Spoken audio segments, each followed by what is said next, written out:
All right. That's working. All right.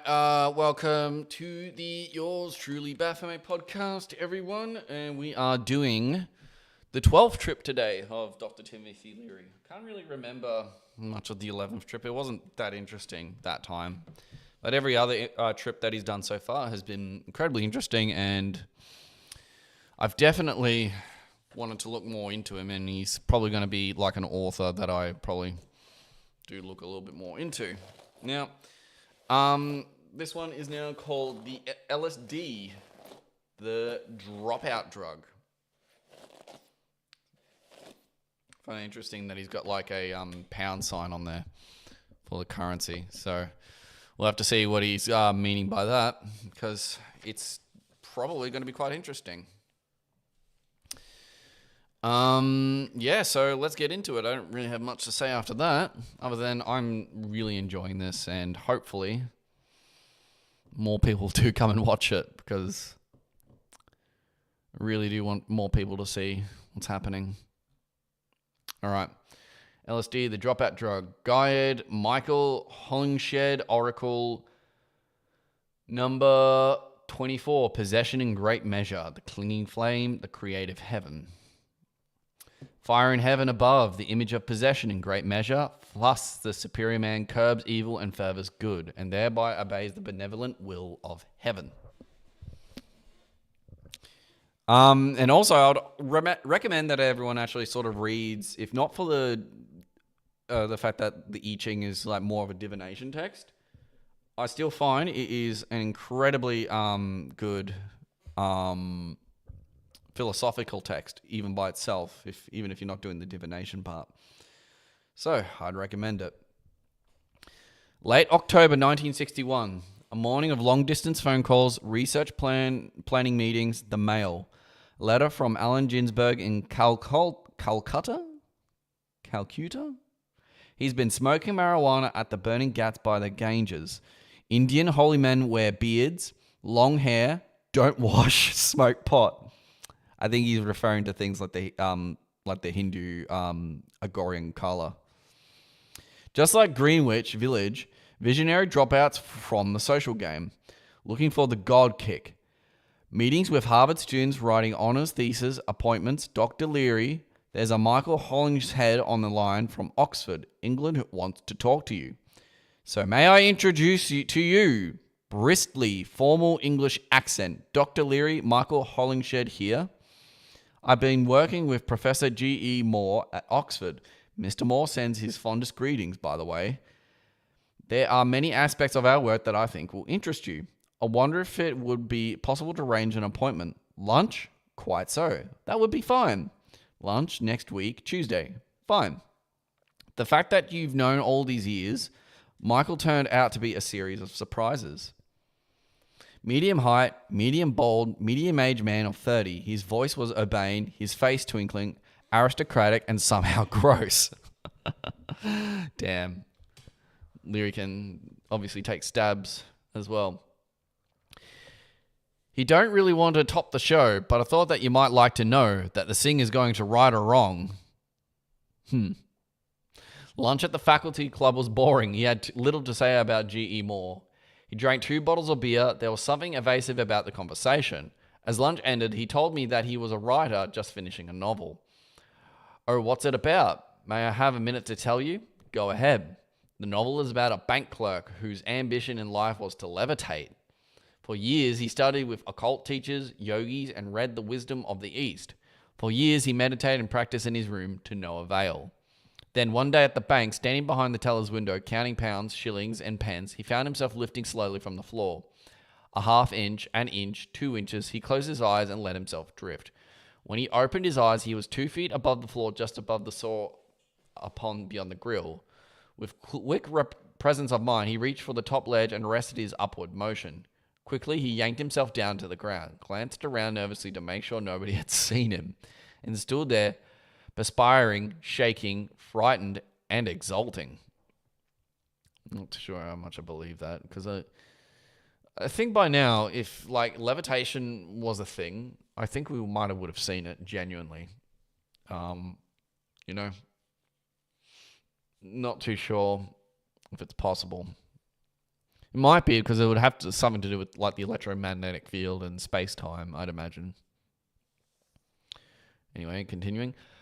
After a minute, he experimentally released his grasp on the counter and felt his shoes leaving the ground. He reached down again and with his left hand shoved the window closed sign forward. After 5 minutes, he felt something click in his head. He let go of the counter and felt the reassuring pull of gravity hold his feet to the floor.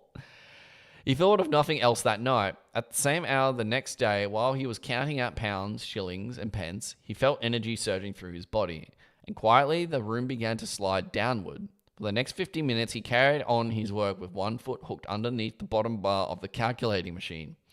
That night at home, through meditation deepened by yoga, he tried to duplicate the levitation, but nothing happened. The following day, however, just after lunch, it happened again, and this time, to his horror, it persisted. 15 minutes, 20 minutes, a half hour, an hour, he clung to the window with 1 foot wedged under the calculating machine. He was suffused with a feeling of lightness. Delightful electrical forces surged through his body. A feeling of exaltation and revelation washed over him, but under all was the nagging worry. What was he going to do? If he relaxed, gave into the ecstatic flow, he knew he would slowly spiral upward in his white shirt and flowered tie and charcoal grey business suit. Before the astonished and angry eyes of the bank employees and the customers. Perspiring and trembling, he went through the routines of business until closing time, his right foot holding him to the floor, then grasping the counter so that his knuckles blanched white with the force. He slowly and deliberately walked the rectilinear path to the corner of the room. Quickly switching with his left hand to grab a table top, he turned to the door.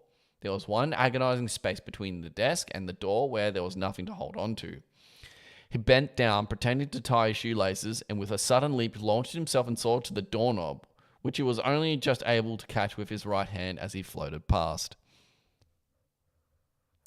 Someone was in here. But who? Because I'm seeing average view duration. I didn't see anyone. The rest of the trip home to his apartment was an ecstatic nightmare. Never was the sky so blue. His eyes were microscopes registering the jewel-like beauty and precision of the sidewalks and lampposts. He was a fish swimming in a diamond-studded, colourful lagoon, but a fish with one incessant problem. How to avoid floating up through the energy-charged watery environment when his role and social duty was obviously to crawl crab-like along the lagoon bottom. Holding onto a street light, he hailed a cab, a quick transfer of hands to the taxi door, finally into his living room where he roped himself to his sofa. He phoned the office to announce a 2-week sick leave, a call to his fiancée to come at once. He had, it seemed, been courting a beautiful young woman for several months, a certain caution and heavy seriousness on his part inclined her to resist his advances, but now he announced that he had taken leave of his job, perhaps to not to return. And then he was headed for an isolated lake in the country. Fascinated, she agreed to go with him. Here, perhaps, was the causal and careless lover she would prefer. Their room in the country inn had a balcony which opened onto the lake below. They dined there with candlelight, the champagne glasses glittering in the flickering flame. The meal ended, and with a caressing, wrenching kiss, she moved to the bathroom, sending back a glance at the four-poster bed. She undressed quickly with one hand holding the mattress. She emerged from the bathroom naked, hair loose around her shoulders, and she reached out his hands to embrace her, and then softly, tenderly, gently turning like a balloon on a summer afternoon at the sky spark, he floated up beyond her outstretched arms, and her beautiful face was now transfigured with awe and terror. Up to the ceiling where, with an easy jolt, he found himself pinned. Michael Hollingshead was leaning forward with his head somewhat bowed, his eyes down, his fingers making little marks on the tablecloth. My cigarette, untouched, had an inch-long ash. Michael glanced up. His eyes caught mine. A sudden look of amused despair. He shrugged his shoulders and raised his hands in studied helplessness. I must apologize, my dear chap. I didn't mean to go on boring you this way. Don't be silly. Please go on. A soft smile rippled across Michael's face. He nodded and dropped his head again. She stood below, aching, naked, and vulnerable, first upset and disbelieving. Then, as he explained, lying on his back on the ceiling, his arms gesticulating downward, she became intrigued, delighted. After 2 hours, she was sitting on a chair with her legs crossed, smoking and crushing cigarettes out in the ashtray. He lay on the ceiling, eyes closed, filmy with sweat, concentrating, meditating. Finally, she moved briskly to the bathroom and emerged fully dressed. She paused at the door. "Call me when you are ready to come down," she said, and she was gone. What a weird feeling if that did happen. But I don't know. Seeing is believing and feeling is believing, I think. Maybe this is a big part of it because I somehow feel like this story is going to evolve into a thing of like how when you are altered, you can perceive different things and it's hard to actually put into words what you see. And the only real way for someone else to experience it is to try it themselves. I think this is sort of what this story is like. It's more allegorical to the frustrations that one feels. Anyway. His arms waved after her like tree limbs in a windstorm. He lay spread eagle against the white ash grey paint flaking ceiling. And then the tears fell and collected in 2 little pools on the bed below. By the time I was half an hour late to a faculty meeting, and as we rushed back along the Cambridge streets, Michael quickly and with a certain frantic pressure talked to me about LSD experiments he had been doing in New York with a doctor. The importance of psychedelic drugs. He wanted something from me, but I sloped off with a quick handshake. "Fascinating lunch. I loved your book and your story. Let's do it again." Forgot about the episode. The following Thursday, I had a busy schedule, a lecture to an advanced seminar of undergraduates. From 10 to 12, then a 1 o'clock plane from Boston to New York. After the lecture, I rushed to the office and found my secretary standing with a peculiar look on her face. Handing me a letter, it was written in tiny, hardly legible script. He had spent the week living alone in a dreary room in Cambridge. He had come to Harvard because I was the only person in the world who could help him. He knew how vulgar and games-like his ploy might seem, that he would kill himself if I could not see him and help him, but the insight into his own vulgarity was simply an added wound to a riddled and desperate organism. Dear. He would await my call at the rooming house number until 5 that afternoon. And after that, good luck and goodbye. Well, this was a pretty crisis, coming when I had exactly 20 minutes before leaving for the airport. I did dispatch George Litwin, who was part of what we at that time called our love engineer group, to pick up Michael at his rooming house. The plan was that I could talk to him on the way to my plane. They were back immediately.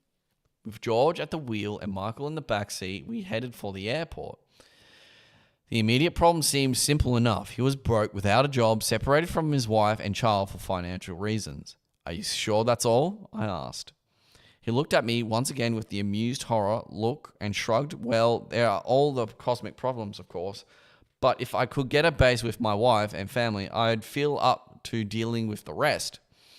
That sounded fair enough, so a quick plan was evolved. Michael could take my car and drive to New York, pick up his wife that very evening and come back. They could stay on the 3rd floor of my house. His wife could be housekeeper until he got a job. I could sense in Michael's body a subtle relief, like a poker player whose bluff had not been called.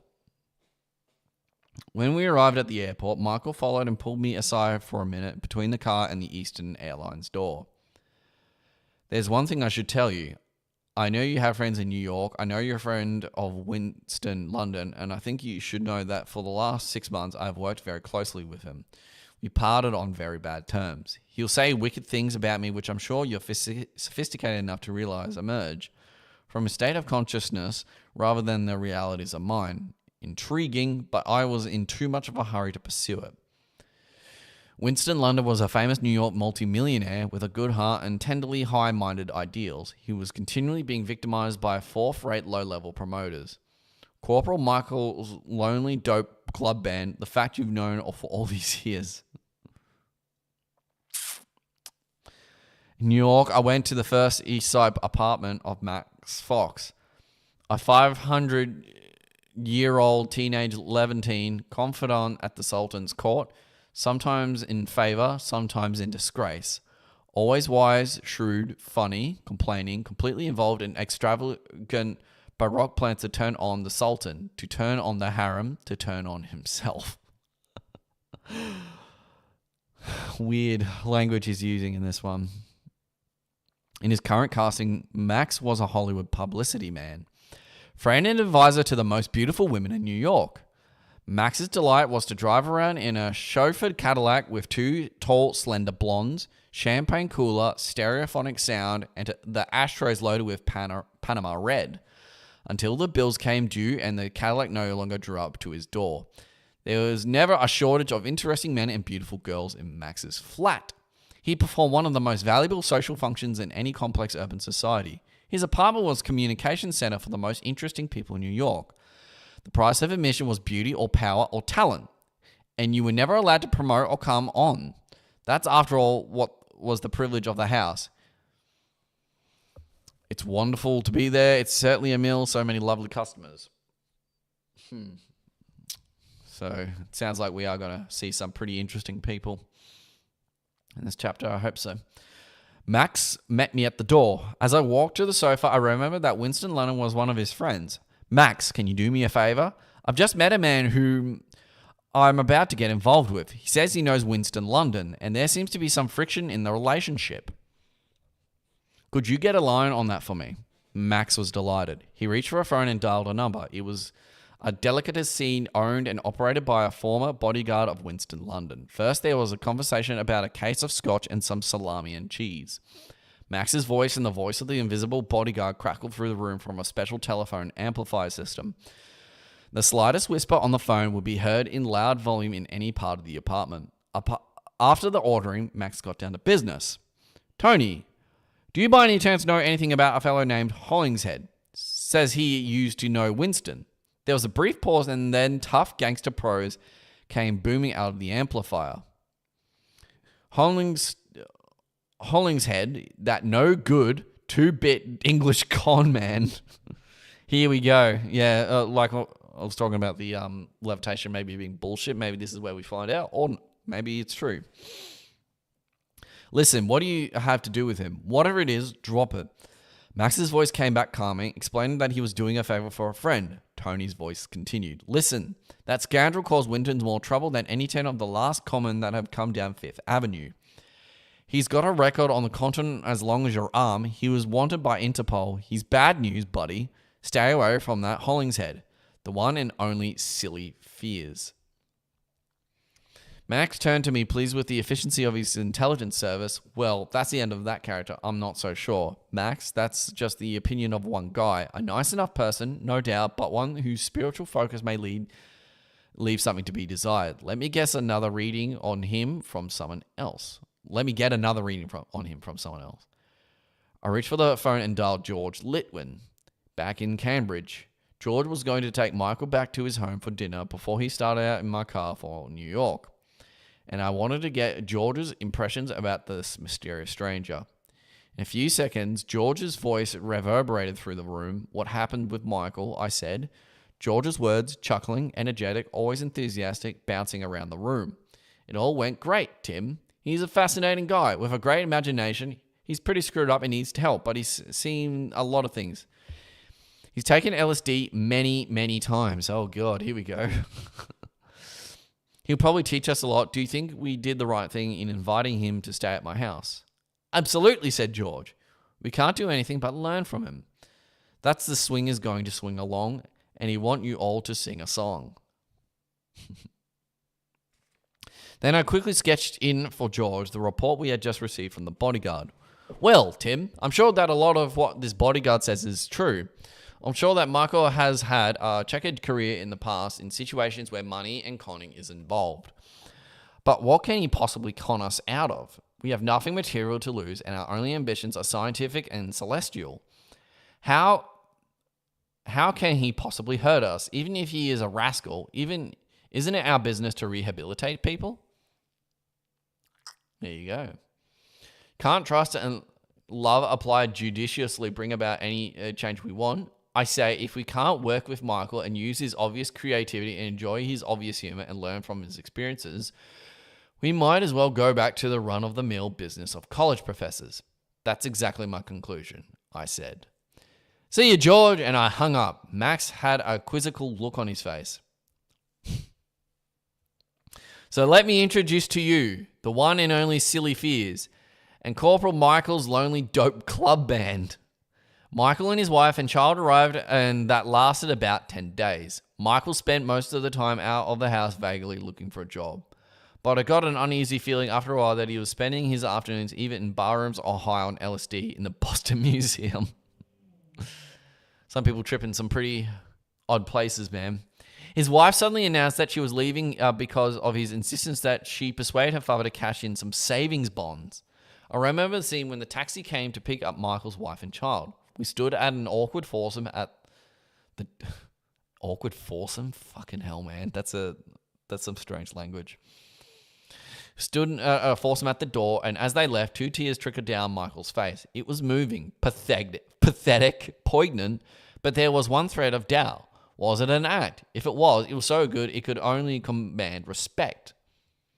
In the next few weeks, I got to know Michael better, but not much better. He got a job in the Harvard Square bookstore, dutifully took the bus from Newton Center at 7:30 every morning, and would drop by my office when the store closed at 6 p.m. We would have a glass of sherry and drive back home. Every fourth night, he would ask if he could bring a girl home for dinner. His dates were strange, thin ladies with long hair, whom he would pick up as they browsed through the book stacks. He loved to take psilocybin, although he was patronizing in comparing the mushrooms with LSD, the stronger psychedelic drug which he had used extensively in New York, where a physician friend of his was doing research.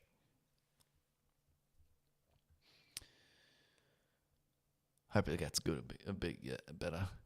He told a funny story about his first LSD experience. He had smoked marijuana and hashish regularly, and when he heard about LSD, he contacted his medical friend and persuaded him to write a research proposal using LSD on amoeba, bacteria, and virus cells. Okay, this is going to get interesting, I reckon, if he talks about it. The drug came in a 1 gram package. Michael and his friend, the doctor, puzzled over the problem of how to divide the powdered gram of LSD into the 100th of a million units, which made up a standard dose of the incredibly powerful drug. They finally decided to mix the drug in powdered sugar, which they wet down with water and spread out on a wide piece of wax paper. There were 10,000 doses in a small rectangle of wet sugar on the kitchen table. At first, they drew a line down the middle. They made 5,000 on the left and 5,000 on the right. Then they cut a line with a knife horizontally according to the supply, and then by continuous slices with the knife, they divided the stash down to usable doses. They figured that 1 teaspoon made a double dose. This calibration established, they carefully scooped the paste into jars. When this was finished, there was the problem of what to do with the sticky residue on the wax paper.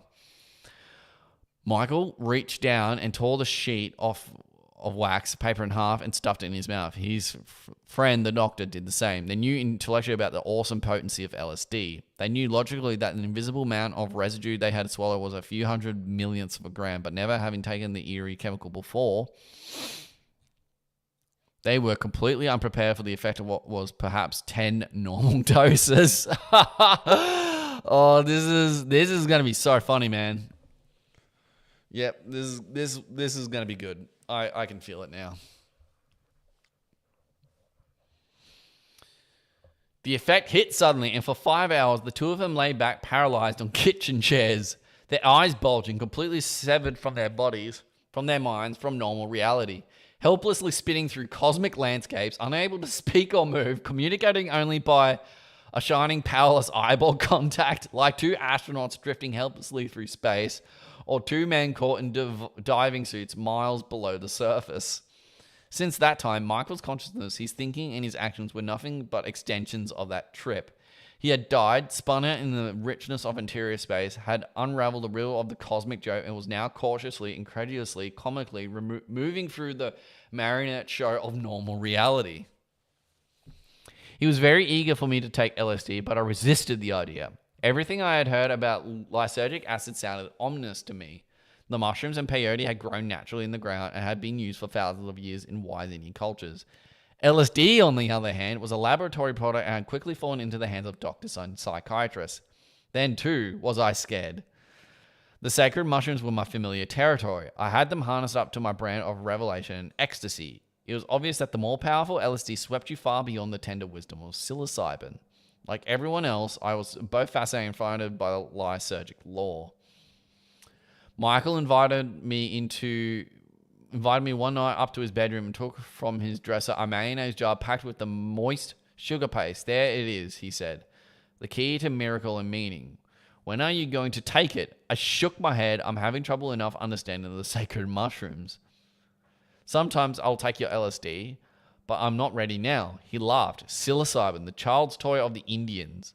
After you've taken LSD, you'll view psilocybin as I do. Take a triple dose and watch television. You change the black and white to color. In early December, Maynard and Flo Ferguson came up for the weekend. Maynard was playing in a Boston dance hall. Wait, no. Is this Maynard James Keenan? No way. No. Oh, man. If this is it, this is going to be awesome. Maynard was playing in a Boston dance hall. It was an easy, pleasant weekend. Flo did beautiful things around the house, and Maynard told funny stories about the band business. I had made a rule if there was to be no grass smoking in the house, and they would leave with Michael and turn on. While driving around the neighborhood, they were planning to leave for New York about 5 o'clock on Sunday afternoon. We were sitting in front of the fireplace in the living room, and Michael was telling LSD stories. Flo and Maynard's interest perked up. The next thing I knew, Michael was bounding downstairs with the mayonnaise jar and spoon. A tablespoon, I noticed, overflowing. I was listening to records and not paying too much attention until after about half an hour, I looked up and I saw that Maynard and Flo were gone from this world into some sort of trance. They were sitting on the sofa, motionless, their eyes closed. But I could feel energy emanating from their bodies. I turned to the volume on the record player and sat watching them. After about 15 minutes, Flo opened her eyes and she laughed. It was not a nervous chuckle or a funny laugh. It was the chuckle of someone who was dead and gone and sitting on Heavenly Mountain top and looking down at the 2 billion years of evolution the way you'd look at a transient episode in a children's playground. She looked at me and began to talk. It was pure Advaita Vedanta. She was Krishna lecturing Arjuna. She was reciting, in chuckling, his Manhattanese, the essence of Hindu philosophy. Maya, non-duality, reincarnation, and this, mind you, coming from little Flo Ferguson, who hadn't finished high school, had never read a philosophy book in her life. She thought Indians wore headdresses and feathers. Now from her smiling Rosebud's lips was pouring the most powerful religious statement I had ever heard in my life. Timothy, you've got to take this, man. It's the beginning and the end. You've got to take it. I looked over and Michael was observing me carefully. With a smile on his face, he raised his eyebrows and shrugged. Well, I looked at Maynard. He was glowing, quietly smiling and nodding. Then my leader said, I am the one who goes below from ring to ring with the still living in my arm. Is my mission. Hold on. I just want to Google this quickly. Is Maynard James Keenan in the 12th trip of High Priest?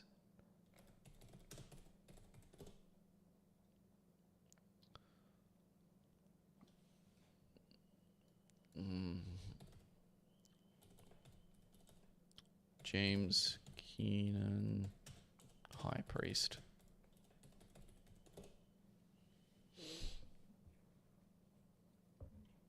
No, I can't seem to find it. But I remember hearing a story about Maynard James Keenan, like the singer from Tool, being spun out in acid, and it was like something to do with Timothy Leary. Maybe we'll find out soon. I guess this is the time, Michael, I said. With quick bonds, he was out of the room, and I could hear his tennis shoes rippling up the stairs. And he returned with the mayonnaise jar and the tablespoon, heaped to overflowing with the sugar paste. George Litwin, just about to leave to go home to supper, was sitting next to me. Michael glanced at him. He nodded. Why not? And took his spoonful. It took about an hour, half hour to hit, and it came sudden and irresistible. An endless, deep, swampy marsh on some other planet, teeming and steaming with energy and life. In the swamp, an enormous tree whose roots were buried miles down and whose branches were foliated out miles high and miles wide. And then this tree, like a cosmic vacuum cleaner, went shock.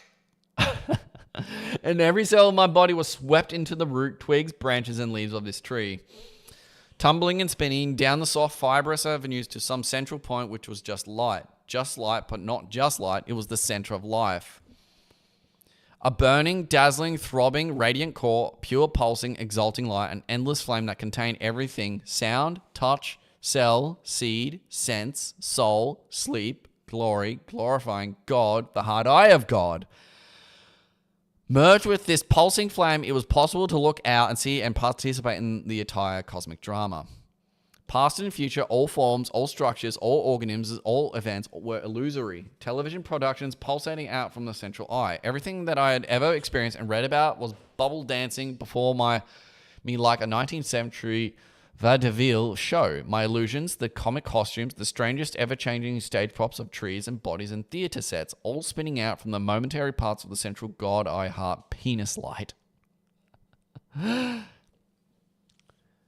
I think it's just more emphasis. It sounds like on this whole world is a stage, and it's really just a bit of a joke. And I think that's why when people have talked about smoking DMT, they see jesters flipping them off and things like that, because it's usually tell them to not take it so seriously. So there is that. There's like that trickster sort of archetype, and that's sort of what's, I guess, connected to Hermes as well. Trickery.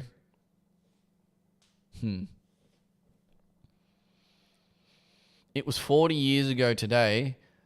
Corporal Michael taught the band to play. They've been going in and out of fash, but they're guaranteed to be a smash. Ooh. This experience, of course, endless and indescribable. After several billion years, I found myself on my feet moving through a puppet show. Where does Timothy Leary belong in this dance of illusion? I thought of my kids and walked somehow upstairs to the second floor, landing and opened the door to my daughter's room. Susan was sitting in bed, the classic 13-year-old with her hair up in curlers, frowning in concentration at the school book in her lap. While rock and roll music blasted through the room, it was pure Saturday evening post-cover Americana. The puppet doll teenager glanced up. His dad, she was biting a pencil and looking at the book. I slumped against the wall, looking with amazement at the marionette stranger from Assembly Line America. She glanced up again, quickly. Hi, Dad. What would you like for Christmas? She went on biting the pencil, frowning at the book, waving slightly at the beat of the music. In a minute, she looked up and again. Hi, Dad. I love you. That's sweet. Let's just go back to the live streaming thing.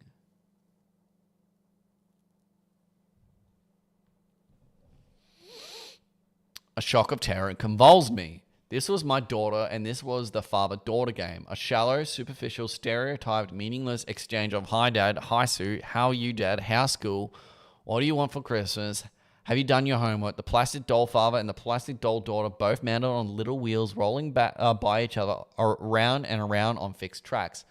A complete vulgarization of the real situation. Two incredibly complex trillion cell clusters rooted in an eternity of evolution, sharing for a flicker this space-time coordinate, and offered this rare chance to merge souls and bring out the divinity in the other, but desiccated and deadened in the hi Dad, hi Susan squeaks.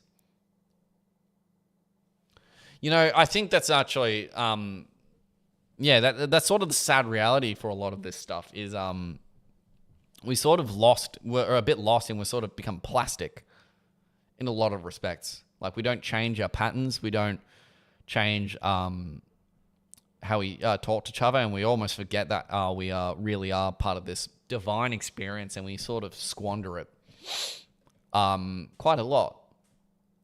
And I think everyone, to a certain extent, is a bit guilty of that, including myself. Definitely myself included.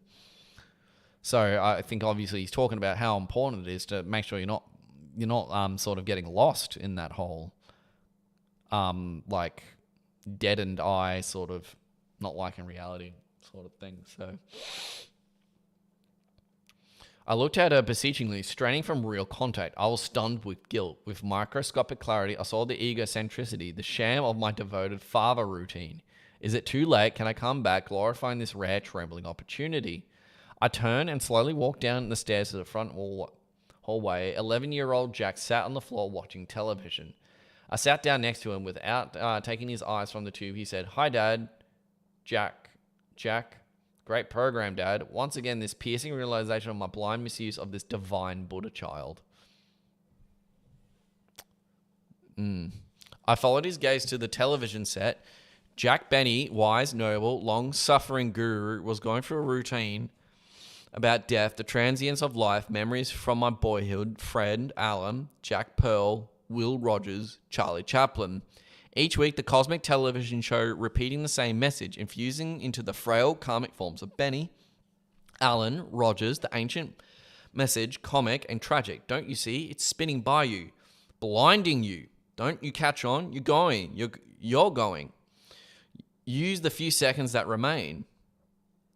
I suddenly knew that everything is a message from the impersonal, relentless, infinite divine intelligence, weaving a new web of life each second, bombarding us with a message. Don't you see? You're nothing. Wake up. Glorify me. Join me. Then there was 3 men on the TV screen. One was in a barber's chair. One was facing him. The other had his back turned. The third man suddenly wheeled around and said, "Look straight through the television tube into my eyes. You've been dead for 2 seconds." The cosmic playwright uses diverse messages to get the point across. It's in a flower. It's in the light of a star, which takes millions of years to reach your eyes. Sometimes for the stupid, he even writes it out in words in a television drama. For those whose obtuse can only be opened up by the boob tube. The boob tube? I'm trying to think about that. Boob tube. Is it still like? Is that actually what they called the TV back then? The boob tube. Because I've heard like colloquial terms for YouTube, like calling it bread tube from a place like 4chan and things like that, which I find interesting. I'd been dead for 2 seconds, and this is what hell is like. I could look back over the past 40 years with chagrin, with pain at my blindness. Every second presented me with a golden chance to tune in, to break through, to glorify, to really groove and dance with God's great song. And every second of every minute of every hour of every day, I grimly played out my narrow little mental chess game. The action was still continuing on the television set, but my consciousness was shrieking in remorse. Agenbite of inwit, waste, waste, fool. How many times have I heard the message in all the great religious books, in all the poems, every place in front of me? Forget yourself. Tune in on the big picture. Then I heard music. Looked up at the screen and saw Doris Day leaning towards me, her hands beckoning. What was she singing? The second time around, I'm so glad I met you. The second time around, it suddenly dawned on me. That's what death is. This is what hell is. It just keeps going. There's no end to it. You have your first chance to touch and taste tissue, direct contact with God, energy, and then when that's over, a second time, you repeat the whole process, but it's different.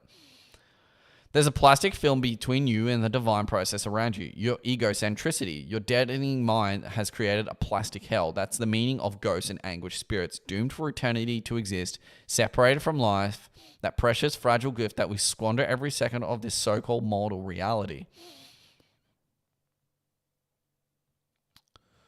The second time, it's the carbon copy. One little interval out of step. This time you are one vibration beat behind the ecstatic intersection which the living call life and which the tormented call paradise. Later, I swam into the kitchen. There was a book on the table. I flipped it open. In a second, I saw the history of every word on the page tracing back to the beginnings of written language, back down to one sentence, the death of the father, morte du père. And in that sentence, boiled and bubbled down the essence of the one word, mort. There it was again, the grim confrontation. I sat on the kitchen floor, looking at my body, my skin of delicately treated leather, exquisitely carved but dead. I saw plastic veins, blue and pink, and I saw celluloid fingernails. My mind was spinning like a computer that had no connection with anything live. No flesh, no cell, no sweat, no smell. I lost my senses, mort. Death, with only the mind to spin out its universe of thoughts. Now you know what hell is. The mind cut off from the body, from life, from cell, from seed, from cell. George Litwin staggered into the room. He was now a 19th century Frenchman, cocky, carefree, courageous. He swung around and looked at me with anguished eyes. We were both dead men, trapped in the doomed submarine. We said nothing, but our eyes met in sympathetic terror. Gone, gone. It's finished. It was straight telepathic communication. I was in his mind. He was in my mind. We both saw the whole thing, the illusion, the artifice, the flimsy game nature of the mental universe. The pop-eyed look of terror changed to mellow resignation, and the Buddha smiled. He murmured the word, Harvard, smiling. I said, America. He said, duty. And I said, love. He flinched and then nodded, smiling sadly, yes, love. That was the ultimate confrontation. The last shattered secret from the Buddha bag. It's all an illusion, even love. That is very interesting, yeah. So even love is an illusion. Apparently. I don't know how to... That's a bit of a confronting thought to me as well. All is illusion. Even love, even division. That would also have to mean that division is also an illusion. But love is also an illusion. Well, it's like that old Hindu sort of saying that all world is Maya, all is illusion. And maybe that's all it comes down to as well.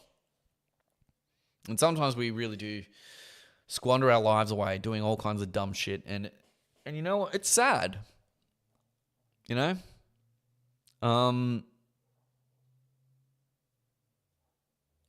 Yeah. Because I've done plenty of it. So this sort of hits a bit, so. And what's left? The wise, cool, all-seeing eyes and the slight smile around the mouth. Acceptance, peace, resigned serenity. It's all in your own mind, baby. The whole bit of from beginning to end. It is the spinning out of your own chessboard. Caesar, Alexander, Christ, America, Timothy Leary, George Litwin, even love, they only exist because you think them. Stop thinking them and they do not exist. Then George was gone. I floated to the door. Perhaps outside the house I could find something solid, real, tangible. A lot of existential questions there, that's for sure. Yeah, it's sort of like challenge, like that whole idea that all is mind. And so basically we only exist as long as we think we exist. And I mean, that's the paradox of most things, right? Like, I can feel myself. I can feel myself breathing. I can feel my own thoughts. I exist, but how much do I actually exist? A bit like this table, mainly empty space, but it's solid. Can't go through it. And pain is an illusion, but if I stick a fucking knife in my hand, it's gonna hurt. It's still just as real. I mean, illusion and reality seem to be two sides of the same coin. That is definitely the truth. Illusion and reality, two sides of the same coin.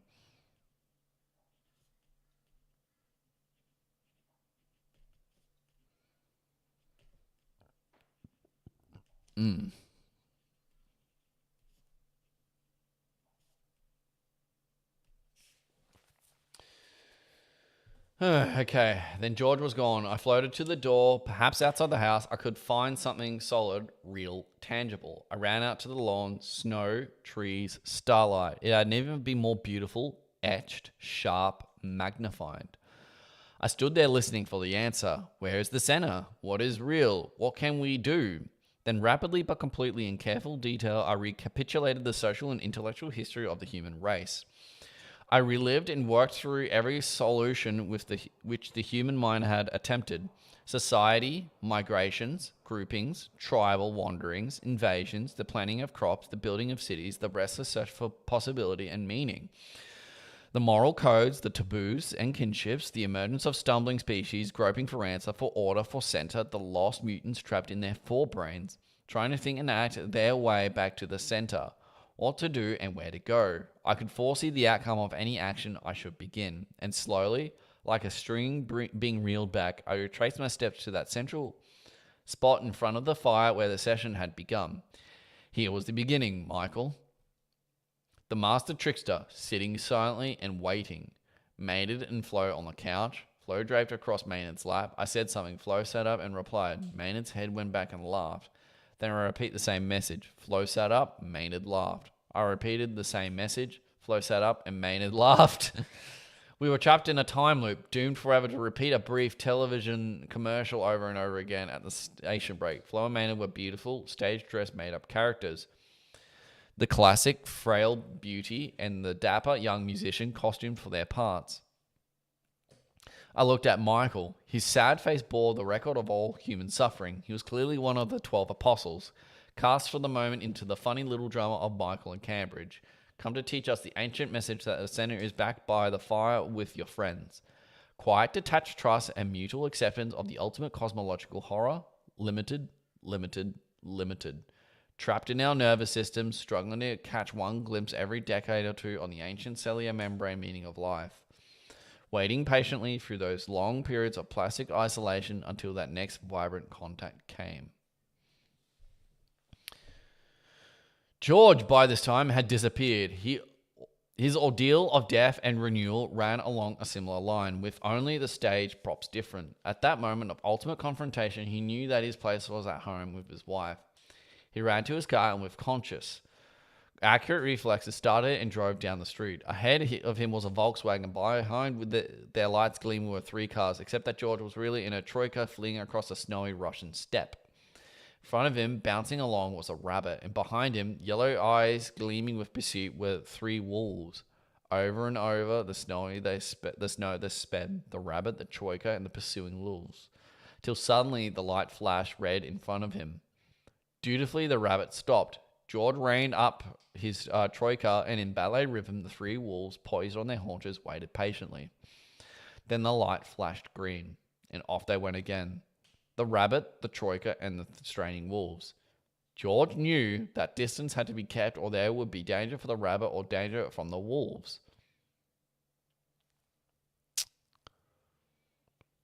I think this is like a weird allegory, like between, like when you are caught betwixt, like chasing and being chased.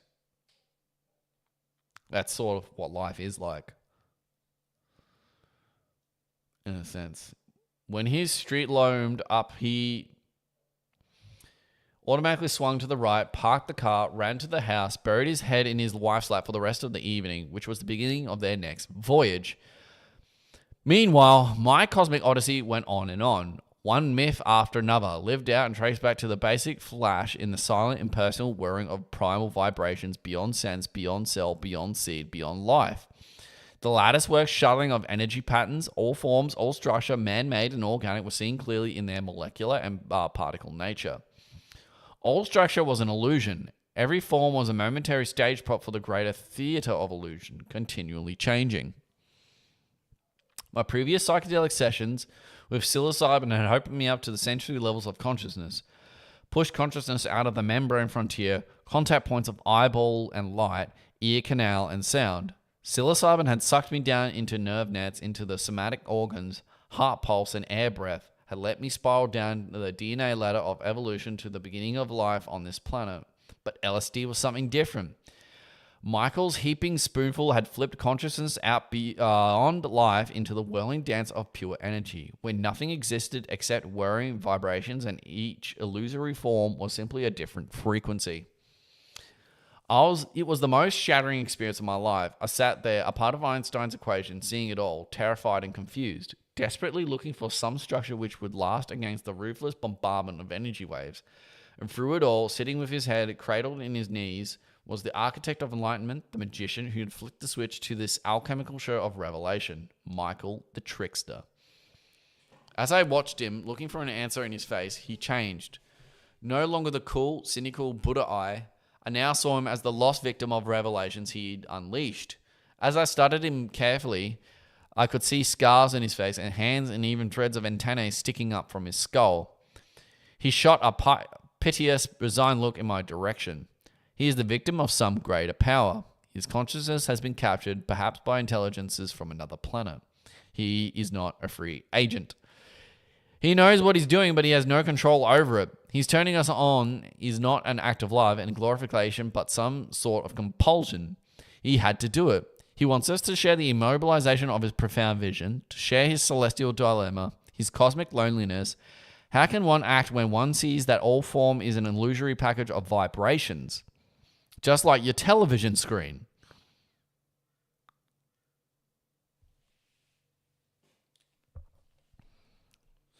I guess that's almost implicit to say that the television, like life and the television, are just as real as each other in some respects. Nothing but beams of light while we comfort ourselves with childish explanations of philosophy and religion. The effect of the drug began to wear off by dawn. I was still higher than I had ever been before, but at least some structure was coming back. The flow of vibrations had stopped, and I felt myself freezing in a mold of plastic. There was a terrible sense of loss, of nostalgia for the long hours, eons really, where one was at the heart of meaning and the radiant core of the energy process. I walked up to the Ferguson's room. They were sitting transfixed, feeling the same despair at their ejection of paradise. I knelt before Flo with my head in her lap. Tears came down her eyes, and I found myself shaking with sobs. Why had we lost it? Why were we being reborn in these silly leather bodies with these trivial little chessboard minds? For the rest of the morning, I was in a daze, stunned by what had happened, trying to figure out what to do with these new revelations, how they make sense, what to do with life routines, which were obviously pointless, senseless, and completely artificial. Yeah. That's a big thing, you know. We do commonly get caught up in like artificial parts of our life, and it's sad, really. And we have a tendency to do that because it's safe and it's predictable, because we are creatures of habit. But we almost forget to live half the time, which is not good for the most part. I should probably move that over. You probably can't see me as well. But yeah, it's a big thing, you know, to sort of confront the fact that you, like a lot of your reality is artificial and that kind of thing. So yeah. After lunch, I drove out to the prison. In the guard room, where I met the warden, a genial, unimaginative man with a rubber face, comically laboring under the illusion that there was some reality to this metal funhouse horror show, which we called a prison. Fucking hell. I met with the 12 prisoners who were part of our rehabilitation project. They were full of enthusiasm and energy, planning for our next session. I was very quiet. The few things I said were spoken in a low, serene voice and carefully selected so they would make sense to an amoeba, to a nuclear particle. My mood carried over to them. I knew they were quiet and peaceful when I left. I remember driving back to my office in Cambridge from the prison. I could still feel a strange electric noise in my brain, and I was still struggling with that question. Why did I return? Why were the gates of paradise closed to me? Where had I lost the flow? Was it fear or greed or the result of past stupidities? And would I ever get the chance again to break through that other illusion and participate in the heart of the great vibration dance? Then I realized what I was doing. I was imposing the old mental game of the explicable mystery story of life. It all had to do with the trust and acceptance. When I got to my office, they told me later I was noticeably changed. Pearl, the dual secretary, and their graduate students waiting for me were immediately turned on by what they called a solid serenity. It was impossible to say much. I listened, smiled. After a few minutes, George Litwin walked in. It was the first time I had seen him since our submarine death scene in my kitchen. Our eyes met again in deep understanding. I took him by the arm and walked to a nearby conference room and closed the door. Neither one of us said a word for a long time. Well, what do we do now? Right, he said. That's all I've been thinking about. Once you see how it's all composed, it is hard to go back to the game. Love too. Yes, love too. He stood looking out the window at the twilight. Let's go up to my place, have a drink, and look at the fire. He nodded. For the next few days, everyone on our research project was watching George and me with reverent concern. They could tell we had been beyond where we had ever been before. They were fascinated and frightened by what had happened to us. Dick Alpert in particular was concerned. You could sense that we moved beyond the game of psychology, the game of trying to help people, and beyond the game of conventional love relationships. We were quietly and serenely aware of much too much. My relationship with Michael had undergone the greatest change. I treated him with an awed respect. There was still a big part of my consciousness which saw him as a messenger from a divinity. How right and beautiful it was that God should send his messenger in the form of this eccentric, impatient, and mildly disreputable Michael. You know, I think that's actually a good lesson because usually it's like the idea of the fool, right, in the tarot. Like, basically the greatest messengers can come in like motley or seem stupid. And Mercury, the messenger of the gods, is known as a trickster. So trickery maybe isn't always the worst thing to enlighten others. Trickery isn't always bad. And, you know, if you know what you're doing with your trickery, it's probably not a bad thing to do.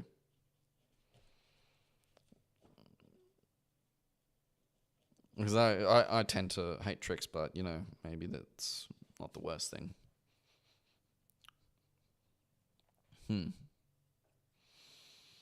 So we're at from this eccentric and patient and mildly disreputable Michael. I got up early to take him to work and studied his every move for clues. Every time I questioned him about the session, he reacted with an evasive casualness. Shoulders shrug, raised eyebrows. That's the way it is, you know, with no more detailed explanations. It had been 5 years since that first LSD trip with Michael Hollingshead. I'd never forgotten it, nor has it been possible for me to return to the life I was leading before that session. I'd never recovered from that shattering ontological confrontation. I'd never been able to take myself, my mind, and the social world around me as seriously. Since that time 5 years ago, I'd been acutely aware of the fact that everything I perceive, everything within and around me is a creation of my own consciousness. It was interesting because I was sort of thinking about that today. I actually wrote it down, something like about identifying with the macrocosm. If you identify yourself as the macrocosm, then the what happens is you can cause other changes to happen. Because if you identify yourself with the microcosm, which is passive, then that means you're sort of submitting yourself to other forms of power.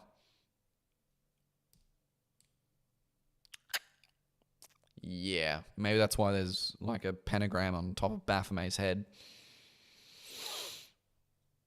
Because the microcosm actually comes from there, and then the macrocosm is outward.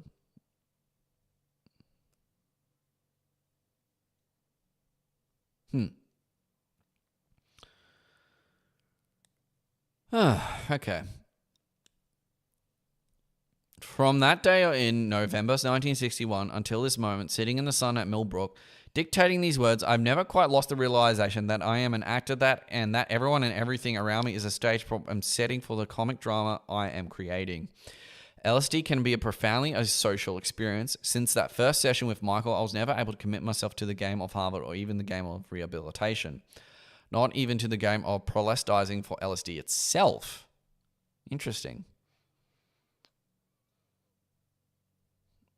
This is a bit of a confronting sort of trip for me as well, man.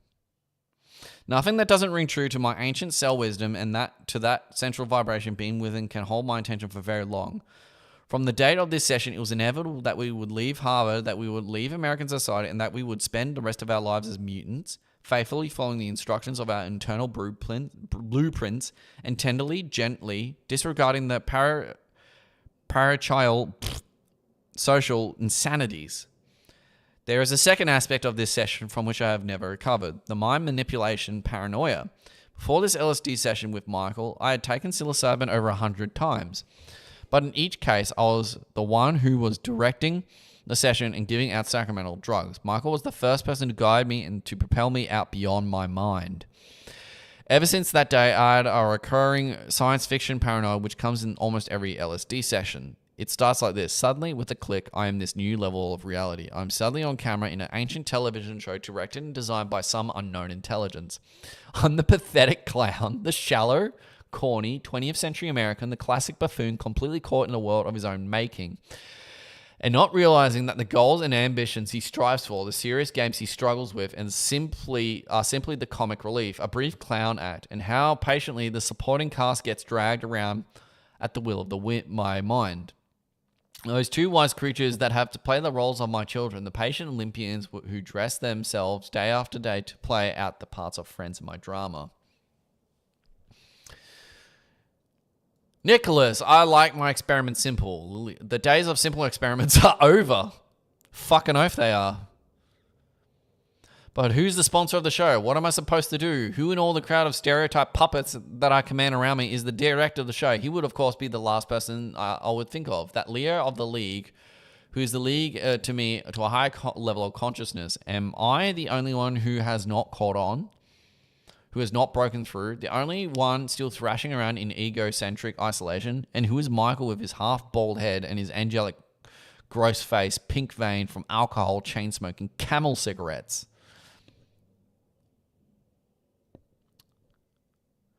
Damn.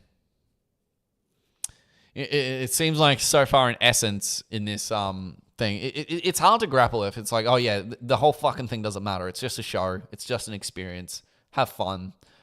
Do whatever. But you also got to be careful to have a certain degree of seriousness. Otherwise, you just can't fucking achieve anything. And you will go insane, I guess. But yeah. Making me think too, man. Fuck. HM Prison, Lay Hill, Watton Under Edge, Gloucester, 19 April 1967. My dear Timothy, very many thanks for your letter and manuscript, which I was very glad indeed to get. Yes, of course. Please make use of my name in your book, Hollingshead or Shinkenfield Hollingshead. It is a matter of preference, though with the latter, some sales are assured in north of England and in the Lothians. Your account of those early dates fulfilled perfectly, so it seems to me, the purpose of bringing about a history of the psychedelic movement. And to those of us fortunate enough to have taken part in this evolutionary process, this is the almost only consolation which the spectrals of the world cannot deprive us. Turning to the manuscript, there was only a couple of matters of fact which need correcting. The first, on page 1, Professor G.E. Moore is associated with Cambridge, not Oxford. He was 84 when he joined the Association for Cultural Exchange Limited, which he did as that organization's secretary, a duty he carried out, I must now add, by proxy. The second factual error is in the very last sentence, and who is Michael with his half bald head and his angelic gross face, pink vein from alcohol, chain smoking, Camel cigarettes? For my face really isn't pink vein, and the suggestion that it is, and is moreover through a hinted overindulgence in alcohol, does not quite fit the picture I have of myself from that time. Though, of course, I did drink and still do, but not in vain reddening proportions. I cannot think of anything better than, with his half-bald head and his angelic gross face, sunlit and tranquil, inclining its axle slowly to the waning sea, unrippled. Far below, a phaseless in which nothing replies, whose silences are one more mediation for the rose. That ends it on a suitable note of mystery, I think. I hope that is enough and that you didn't really want me to annotate all over the manuscript and send it back. I think it reads well, though it calls for perhaps a cool, hard look again and a reminder to yourself of the purpose in going into a print at this early stage. For considerable finesse and greatly subtlety in the arrangement of your material is called for, and any attempt to ignore subtlety in favor of speed will so much lessen the real value a reader could derive from your analysis and thoughts.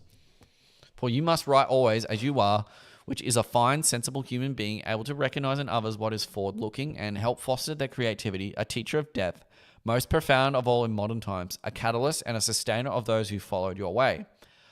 Nothing less, or it will trivialize your work. For mystery is the philosopher's night and water. Like the earth herself, a daughter of truth, and marches about that unforgiving sun in wheeled abysses toward unknown lights' embraces. Until the dreamer ceases to murmur against stars or make or go roving secret races, and only the moon notices that watcher of selves that shimmers on a pitcher of water. Sieving the mystery of all our dark places in a handful of faces, so many lost embraces in newly found high places. Oh, that's poetry. That is poetry. The loneliness of human soul is unendurable. Nothing can penetrate except in the high intensity of the sword of love that religious teachers have preached. Whatever does not spring from this motive is harmful or at best useless. It follows that in human relations one should penetrate to the core of loneliness in each person and speak to that. Until I meet you, I have taken little notice of the fact, but I listened willingly and felt at home in your company. For that day to this, I have seen a little more than I am, and communicating wholeness are no longer out of reach. For I have never given up my essential urge for want of a better word, virtue, and many, many things have been learned from you. All my love to friends we hold dear, and I shall write you again soon, just as soon as I've settled down to the routine of this place, which will not only be too long. I found this recent week unsettling to my prison routine.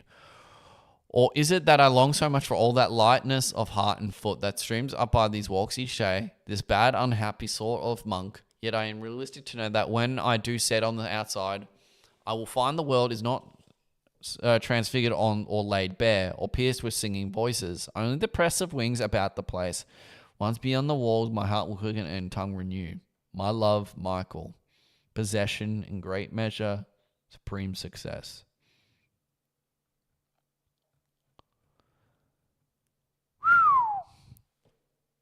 That was a trip. Number 13.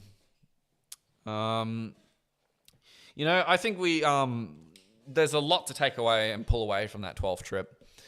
Because it like the existence of because we know we're sort of here for a good time and that kind of thing.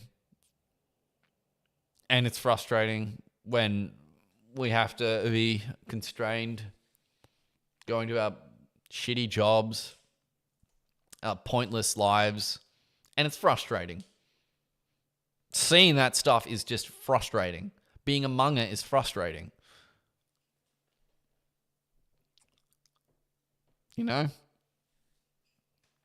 And getting people out of that is hard.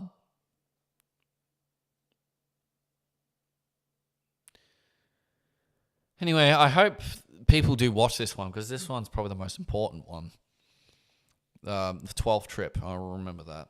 12th trip, most important.